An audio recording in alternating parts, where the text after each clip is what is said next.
Hello and welcome to Wavescan, the international DX program from Adventist World Radio. Researched and written in Indianapolis and produced in the studios of WRMI Shortwave in Okeechobee, Florida. I'm Jeff White. Today on Wavescan, the theme is the Caribbean, the voice of the Eastern Caribbean on shortwave, the Barbados story. We'll also have a report from the 2014 annual meeting of the National Association of Shortwave Broadcasters in Greenville, North Carolina, and our Australian DX reports from Bob Padula.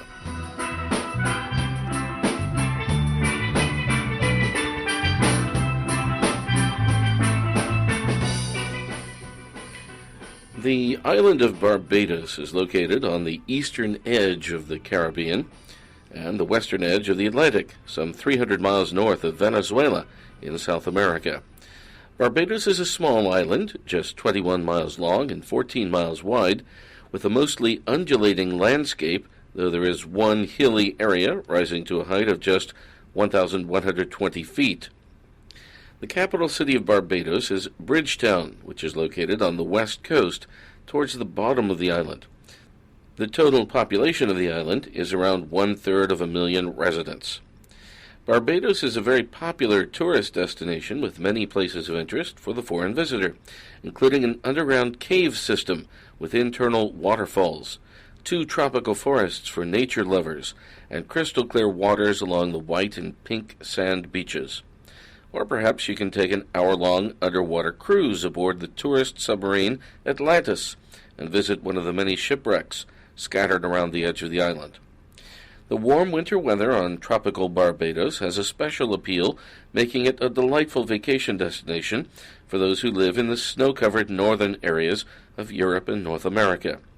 Each year, 500,000 tourists visit the island by plane and by boat for their on-island vacation, and another 500,000 make a one-day sightseeing and shopping visit during a cruise ship stopover.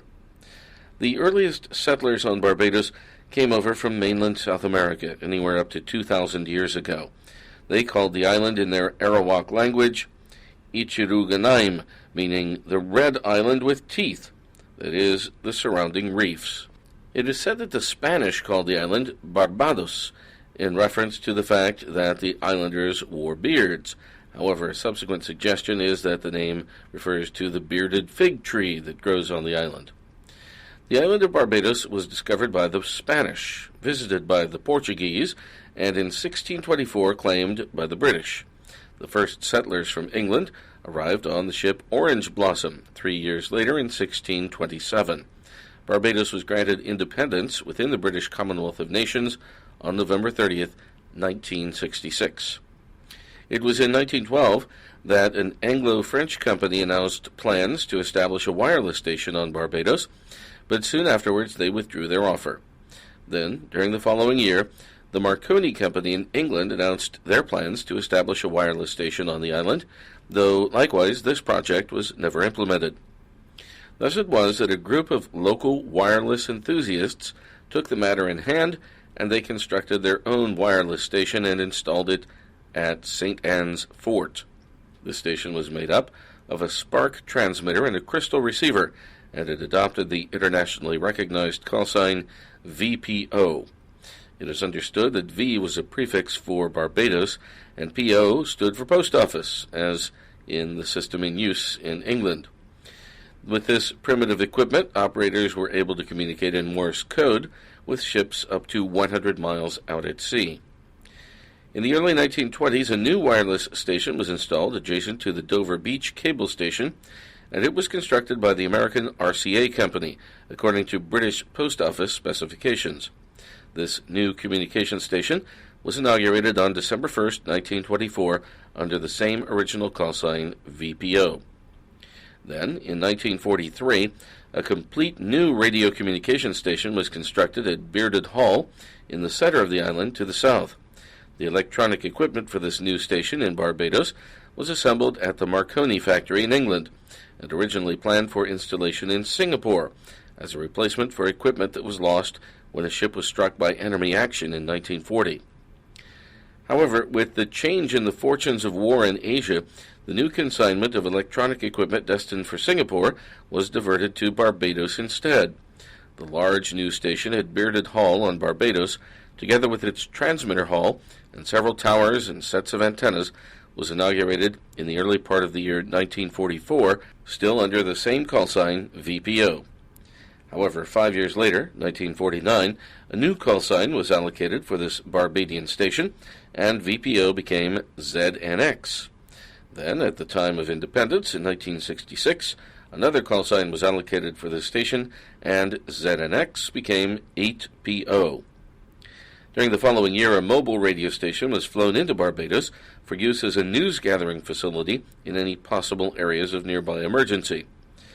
The first radio program service that was installed on Barbados was a rediffusion system, or cable radio as we would call it today, that was introduced in 1935. The first subscriber was connected on April 2nd, and all programming was on relay via shortwave reception from the BBC London and commercially operated stations in the United States and Canada. 5 hours of daily programming was available on telephone lines from the distribution point of Radio Distribution Barbados Limited in Trafalgar Street. A local production studio was installed in 1947, and in 1951 the system was bought by the Rediffusion Service Limited of London in England. Some 11 years later, this cable radio service was transferred into its own facilities in a new building on Riverside Road. Then, in 1979, the system was bought by the Nation Corporation of Barbados. Cable radio on Barbados came to an end on November 30th, 1997, and by this time, radio and TV also had supplanted the usefulness of this older system.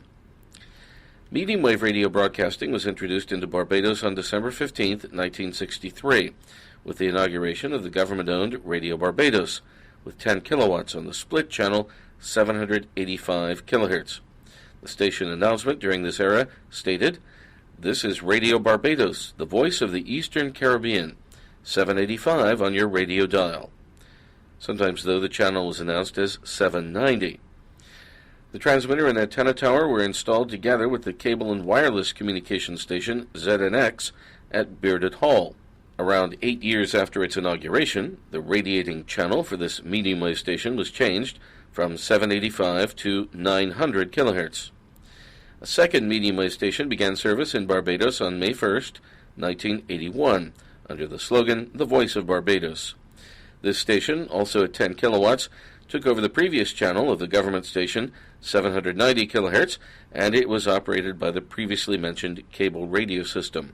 Shortwave radio broadcasting on Barbados began in 1935, when amateur radio operator Thomas Archer carried live descriptions of major sporting events on behalf of the Barbados Radio Association over his station VP6YB. These occasional and intermittent program broadcasts were last noted in the United States in December 1939. However, soon afterwards, the shortwave communication station operated by Cable and Wireless, VPO, introduced a daily half-hour news bulletin, which was heard at a good level on 3,950 kilohertz. The station also relayed occasional special news events to the BBC London on 11,475 kilohertz. In addition, occasional commentaries on major sports events were broadcast for reception and relay by other radio broadcasting stations throughout neighboring areas of the Caribbean. These occasional and special events were heard quite widely over station VPO and also under the subsequent call sign ZNX. Many reception reports were received from listeners in North America, Europe, New Zealand, and Australia. It would be presumed that the sporting commentaries and other news items, together with occasional music and announcements, were presented on shortwave in cooperation with the cable radio system, local newspapers, and the government radio station with the slogan, "The Voice of the Eastern Caribbean." Back towards the end of last century, several religious organizations approached Cable and Wireless, inquiring regarding the possibility of using shortwave 8PO as a relay station for their programming. However, nothing came of these ventures. Cable and Wireless was noted as a good verifier of transmissions from their station under all three consecutive call signs, VPO, ZNX, and 8PO. Letters were used to verify programming under the call sign VPO. Under the subsequent call sign ZNX, QSL cards were initially in the style of duplicated cards, and then in the mid-1960s, a printed QSL card with a yellow ornamental bar was introduced. To my island, Barbados, come back to my island and me. Please come back where the light winds are blowing. Please come back. You're listening to Wavescan from Adventist World Radio. Reminder that if you would like to send us your comments, suggestions, and reception reports, we'd be very glad to verify them. You can send them to Wavescan, Box 29235, Indianapolis, Indiana, 46229, USA. That's Wavescan, Box 29235, Indianapolis, Indiana, 46229, USA. We also enjoy hearing from you by email. Our email address is wavescan@awr.org. That's wavescan@awr.org. Well, last week, on May 15th and 16th, the National Association of Shortwave Broadcasters, or NASB, in the United States, held its 2014 annual meeting at the transmitter site of the Voice of America, or U.S. International Broadcasting Bureau, IBB, in Greenville, North Carolina. At the meeting, we had a chance to talk with Ray Robinson of KVOH Shortwave and Jerry Plummer of WWCR Shortwave, two of the stations that carry Wavescan in North America. Let's start with Ray. What do you, we're just wrapping up the NASB annual meeting as we're recording this. What do you think were the highlights? Well, it's always great to come to these events. Just the fact that it's hosted at the Voice of America facility was quite something, seeing the facility here. Incredible setup. Interesting that about 80%, maybe more than 80% now of their programming is all Radio Marti and majority in Spanish. But interesting to see the way the place has developed and how the place has been very well kept and cared for over the years. They've got some very dedicated staff here. But I think for me, coming to these events, probably the most valuable thing is the contacts that you make that let us develop and grow our individual stations and ministries. I think there's been a lot of positive things discussed here. There's been a lot of focus this time on DRM, and I know that's been a continuing problem for over a decade in terms of its acceptance and growth. But there's some real positive developments coming out now, and we're fired up about what the possibilities for the future would be. So, yeah, it's been a great experience so far, and we've still got a few hours left to go. And Jerry, what did you take out of this meeting? I agree with everything that Ray said, but in addition to that, we've had some really good speakers this time around. And I guess to stress even more importantly, we've had some very interesting listeners that have attended this time around. One in particular that flew in from Oregon to here. Christopher Rumbaugh. Yes, sure did, yeah. Worked out real well. And actually, he was put on in conjunction with Continental, a very, very interesting talk about DRM from his side of the fence, and showed me things I didn't know about. I thought were quite interesting. He runs a listeners group, DRM North America, that's on the internet, and these are people who are real fanatics of DRM, huh? DRMNA, you can look it up and see. I have a Yahoo group as well as a Facebook page. Yeah. Knows a lot about DRM. I thought that was very entertaining, and it's always good to get listeners to come and as you always say, all listeners are always invited to the NASB, and we look forward to seeing you guys and spending quality time with you every year. Jerry Plummer there of WWCR and Ray Robinson of KVOH talking with us at the 2014 NASB annual meeting in Greenville, North Carolina. And we'll continue our conversation with them on an upcoming edition of Wavescan. Let's go now to Bob Padula in Melbourne, Australia, with his monthly DX report. Greetings.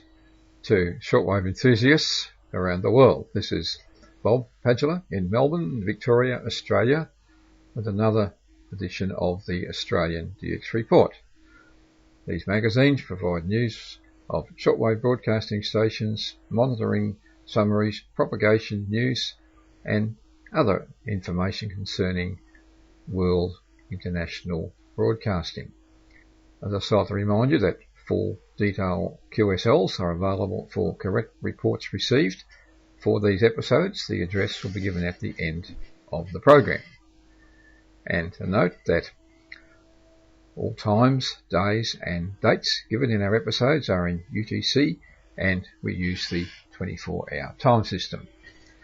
The episodes are compiled from resources made available by the Electronic DXpress Radio Monitoring Association, which is based here in Melbourne.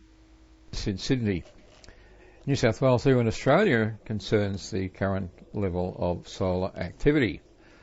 The IPS reports that solar activity is now classified as moderate.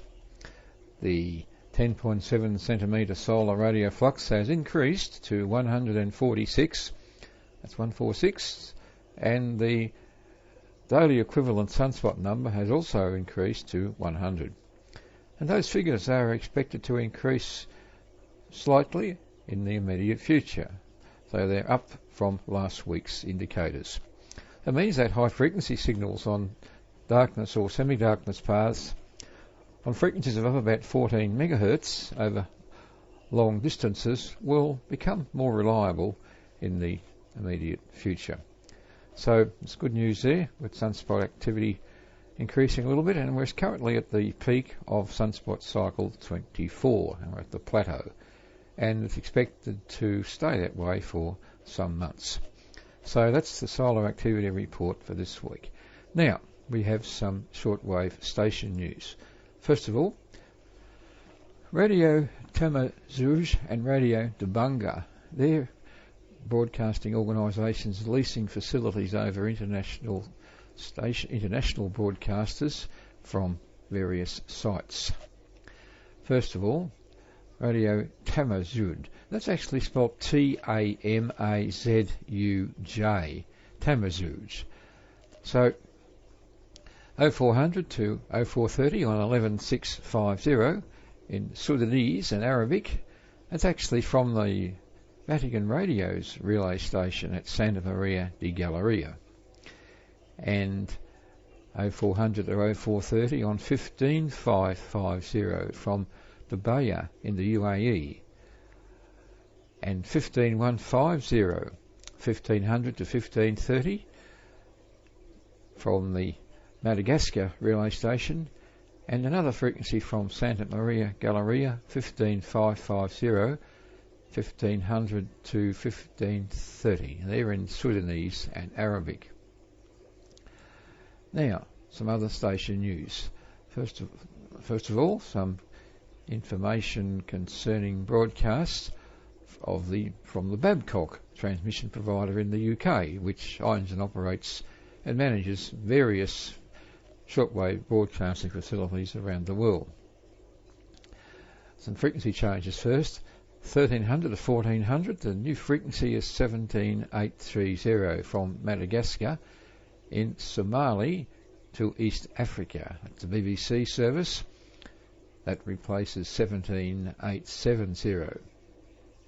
And in parallel, that's 1300 to 1400, another new frequency is 21470 from Dubai in the UAE, Somali to East Africa.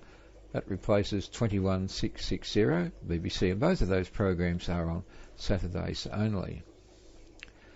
Now, Radio Farda, operated by the US government, the IBB, there's some frequency changes notified there. 1530 to 1700, the new channel is 5860 from Iranavilla, that's in Sri Lanka. That's in Persian to Western Asia, replacing 9390. And that frequency is also on the air between 1700 and 1730. It's an extended transmission. again replacing 9390 for Persian. Now, Radio Free Asia has made some frequency changes for several of its services. The Cantonese programs 1400 to 1500, 13635 replaces 12095, and that's to East Asia. That's Cantonese from Tinian in the Mariana Islands, and in parallel on 13700, 1400 to 1500.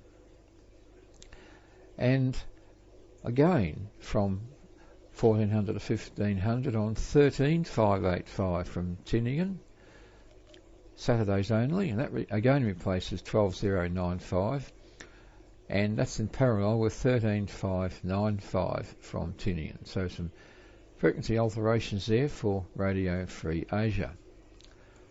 And the Voice of America has made some changes mid-season or partway through the current season. And some of these are as follows. Midnight to 0100, the Tibetan service, now using 13630 from Udon in Thailand. On Mondays, replaces 9340. Now, as we mentioned in a previous program of the Australian DX report, Voice of America changes its frequencies for some of the broadcasts in Tibetan on a daily basis. And that service between midnight and 0100 is also on 13640 on Tuesdays and 13670 on Wednesdays. Now, from the Kuwait transmitting station, the Voice of America broadcasts Learning English. That's the English language service to Southern Asia, midnight 30 to 0100 on 7425. That's a slight frequency change, replacing 7430. And 1200 to 1230, new frequency is 15565 from the Philippines.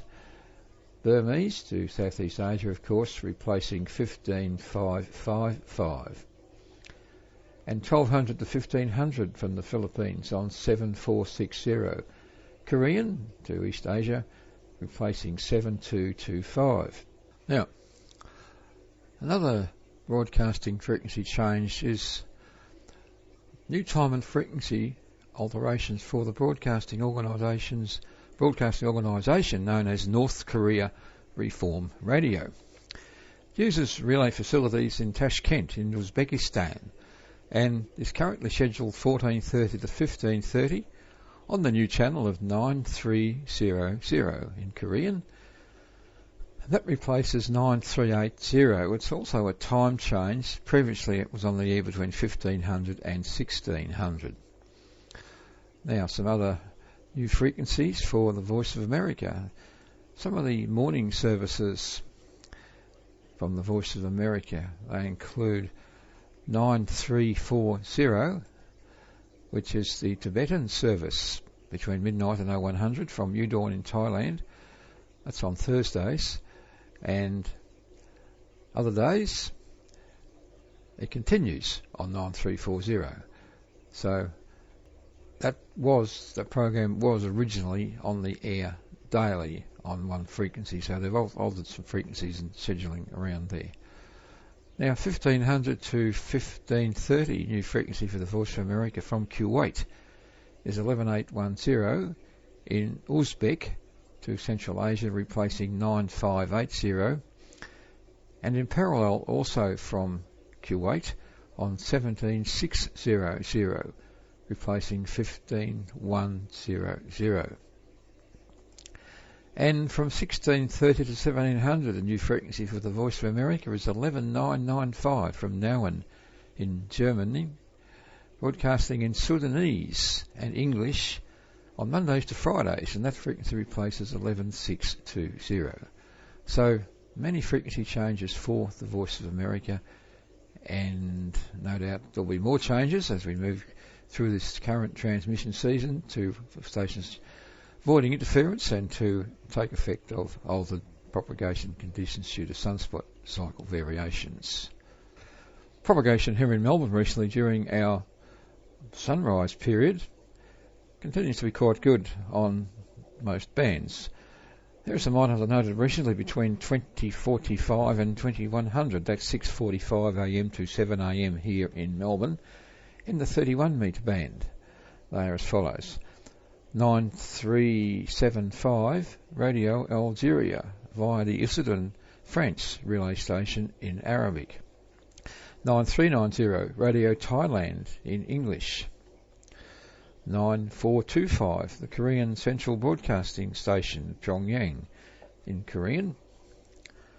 And 9430 the Voice of Vietnam from the relay station at Dabaya in the UAE in French. And 9445 All India Radio, New Delhi in English.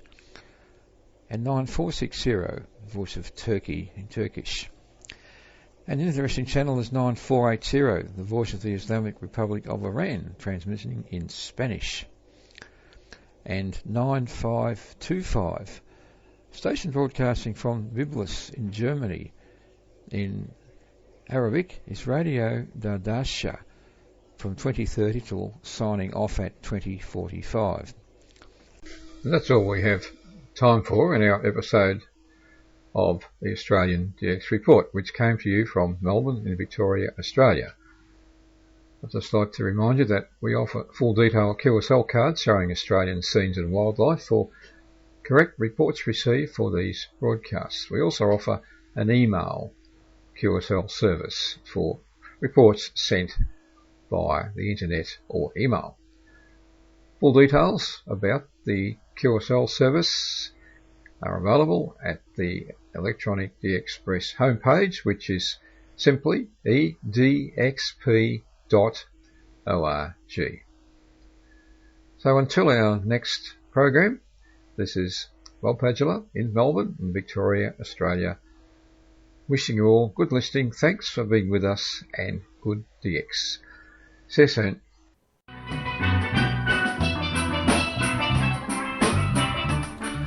Steel drum music from Barbados rounds out this edition of Wavescan, the international DX program from Adventist World Radio. Researched and written in Indianapolis by Dr. Adrian Peterson. Next week, a historic note, VOA on the air in Australia, the world's oldest sound recording, and our Japan DX report. Reminder, we have 2 QSO cards available, one from AWR, one from WRMI. You can send your reception reports to Wavescan, Box 29235, Indianapolis, Indiana, 46229, USA. That's Wavescan, Box 29235, Indianapolis, Indiana, 46229, USA. Our email address is wavescan@awr.org. That's wavescan@awr.org. I'm Jeff White at WRMI in Okeechobee, Florida. Till next week, good listening, everyone.